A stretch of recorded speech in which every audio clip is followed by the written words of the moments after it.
চুলা দিয়ে চলে সব সময়, কারণ আমাদের খড়ি দিয়ে রান্না করা সম্ভব না। আমরা কিভাবে চলবো?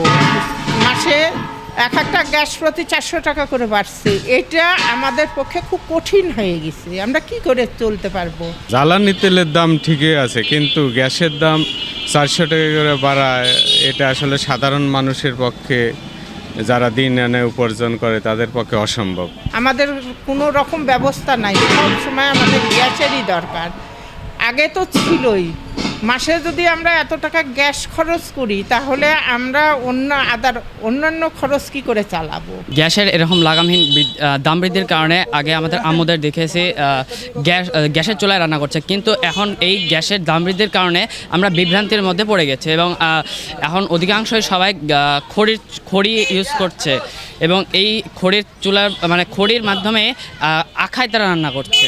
আমরা সরকারের কাছে আবেদন করি যে আমাদের গ্যাসের দামটা একটু কমুক, তাহলে আমরা সুষ্ঠু জীবন যাতে যাপন করতে পারি। আমরা নতুন সরকার গঠন করছি এই কারণের জন্যই তো, যে আমাদের ইয়েটা একটু সুবিধাটা দেখুক।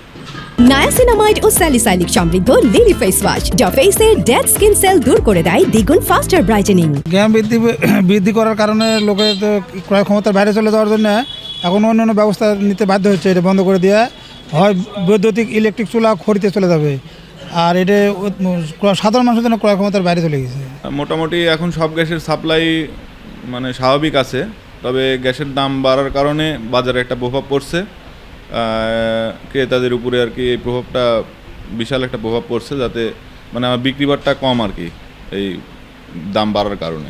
গ্যাসের দাম বাড়ার কারণে গ্যাসের চাহিদা কমে গেছে।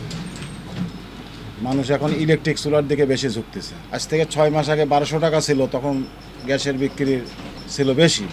এখন একটা গ্যাসের দাম হলো 1900 টাকা, আমাদের কেনা পড়তেছে 1850 টাকা।